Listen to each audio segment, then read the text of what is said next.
Assalamu alaikum warahmatullahi wabarakatuh. My name is Sayyid Rahman Ahmed, one of member of Group 7 or Columbus 7. Today I want to talk about management innovation and explain management innovation in short, what really management innovation means.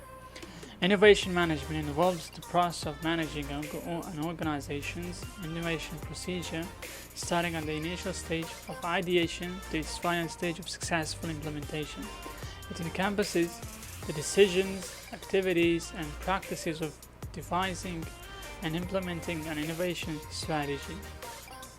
So here in short, from this definition we can understand that innovation, it means to bring new ideas or apply new ideas and to change the whole infrastructure of the overall management of an organization or even a small business. Let me give you a short example. When I came here first in UM, like I started my second semester and third as well, we didn't have enough, we didn't have a proper management, information system management for students, which was really hard before. If I want to upload my homework, I have to use my personal Gmail account and then use Google Drive, which is 15 GB limit space. So it was really hard. I almost created a new account because 15 GB already finished, and I couldn't upload more stuff because my limit was just because I reached the maximum limit of 15 GB just given from Google to their normal usual accounts. But after the innovation of UM, which happened only for students to buy G Suite or Google Suite applications for students, or to apply Google services or UI services in UM. So students can facilitate using UM account, but then using Google API or user interface. Like you can log into Gmail but using UM account, not using our own personal Gmail account, which is really a good innovation for students to facilitate the study process.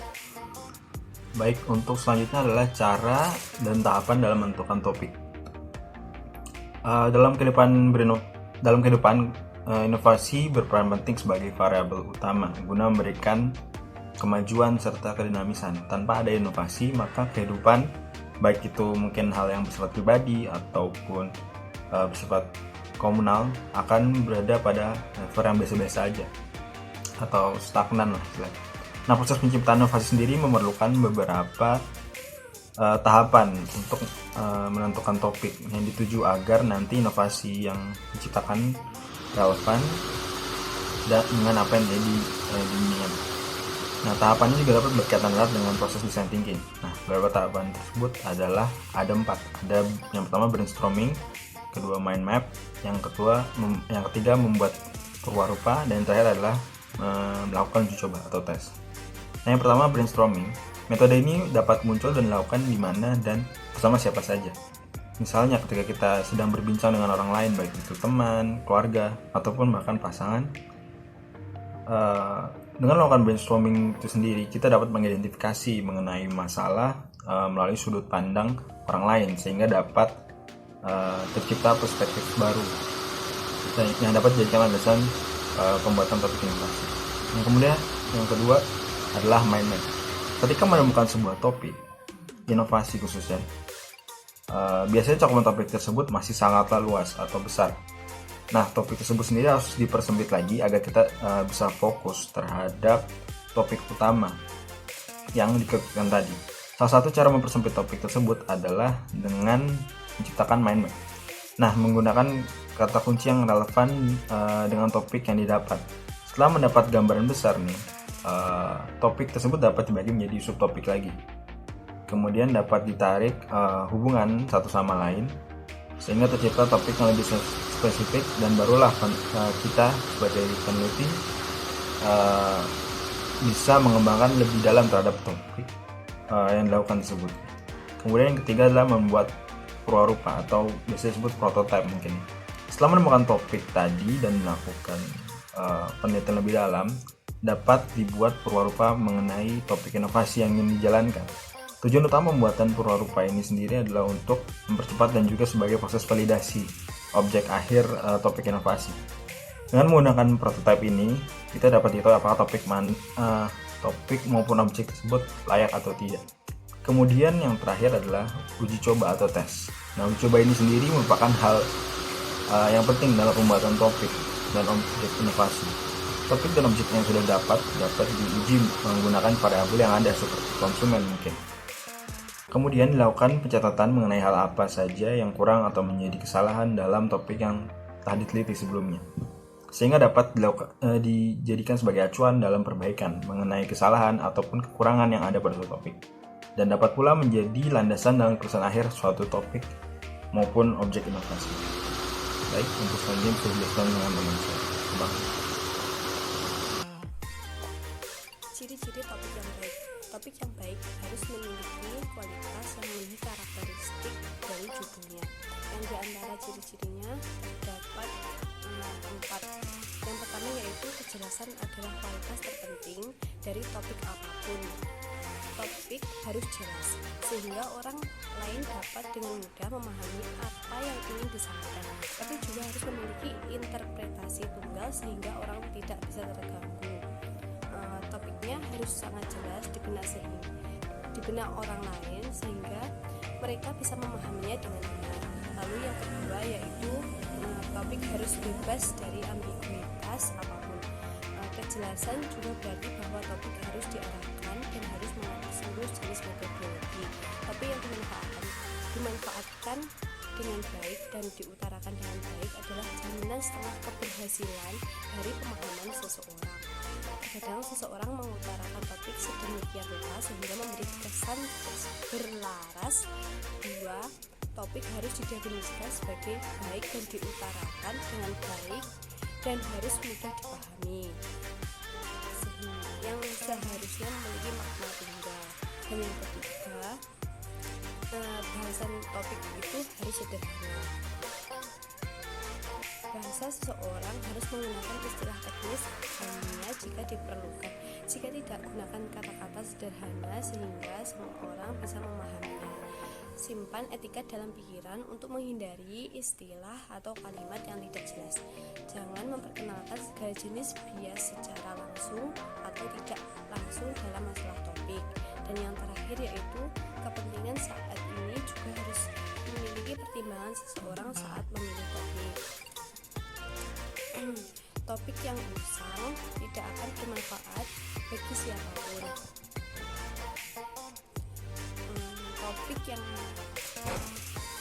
paling terpenting, seseorang harus menilai seberapa banyak topik itu akan memberi manfaat bagi semua orang.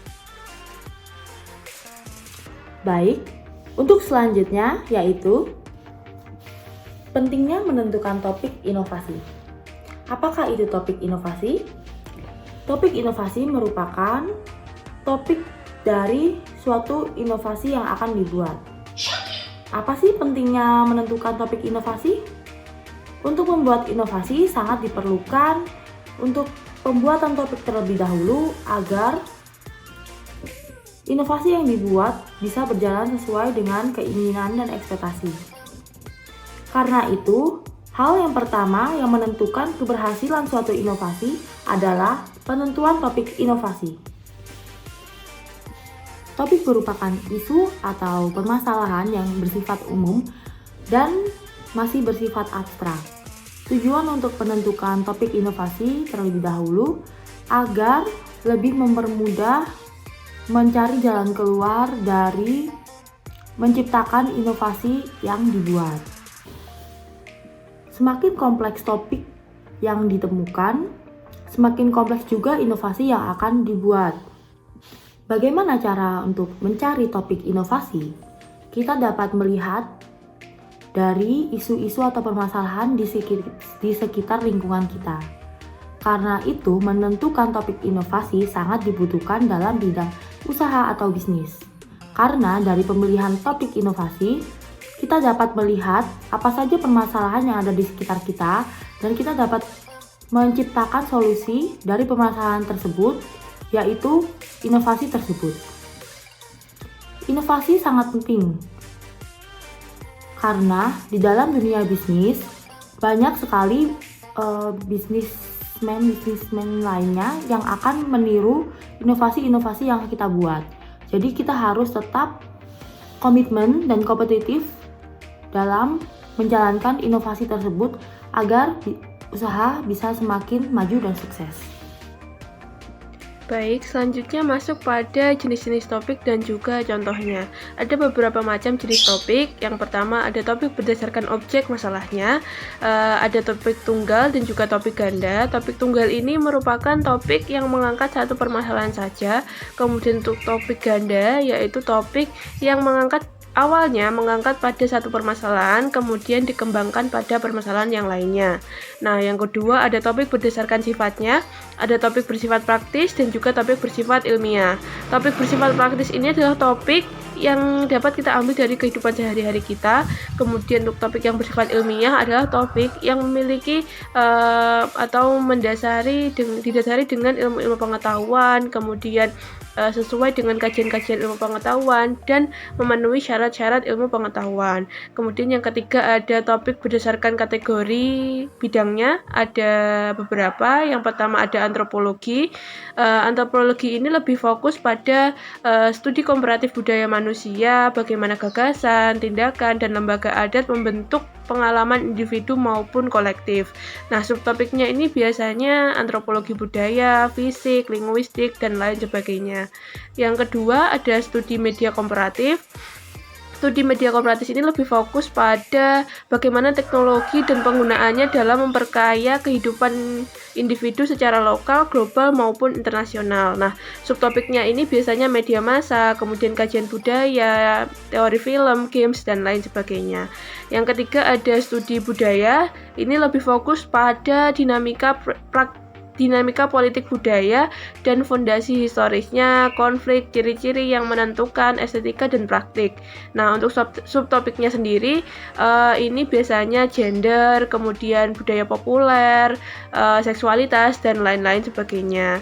Kemudian untuk yang keempat ada linguistik.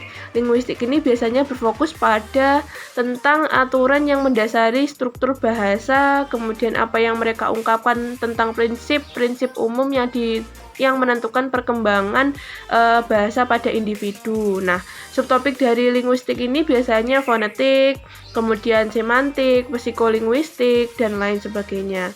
Untuk yang kelima yaitu ekonomi. Ekonomi ini biasanya lebih fokus pada perilaku individu, kelompok, ataupun organisasi ketika mereka ingin memanfaatkan sumber daya yang terbatas untuk memenuhi keinginan mereka. Nah, subtopiknya ini biasanya mikroekonomi, makroekonomi, kemudian teori permintaan, budaya ekonomi, dan lain sebagainya.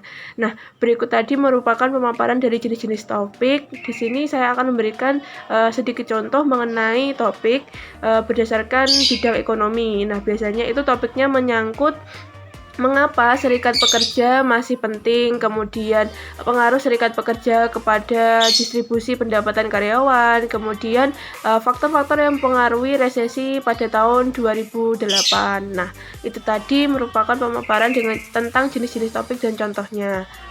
Baik, di sini kami akan menyimpulkan pemaparan dari materi kami. Kesimpulannya, topik adalah langkah dasar yang harus dimiliki ketika kita akan melakukan sebuah penelitian atau riset. Topik itu sangat penting karena dalam sebuah topik akan mencangkup sebuah permasalahan yang dapat digunakan untuk mengetahui juga kebutuhan apa yang diinginkan oleh pasar ataupun konsumen. Nah, dengan demikian penentuan topik merupakan langkah dasar atau langkah awal saat kita ingin melakukan proses design thinking untuk melakukan sebuah inovasi. Nah, demikian tadi merupakan kesimpulan dan juga pemaparan dari materi kelompok kami. Ada kurang lebihnya kami mohon maaf. Terima kasih telah menonton video kami. Sekian dari kami. Wassalamualaikum warahmatullahi wabarakatuh.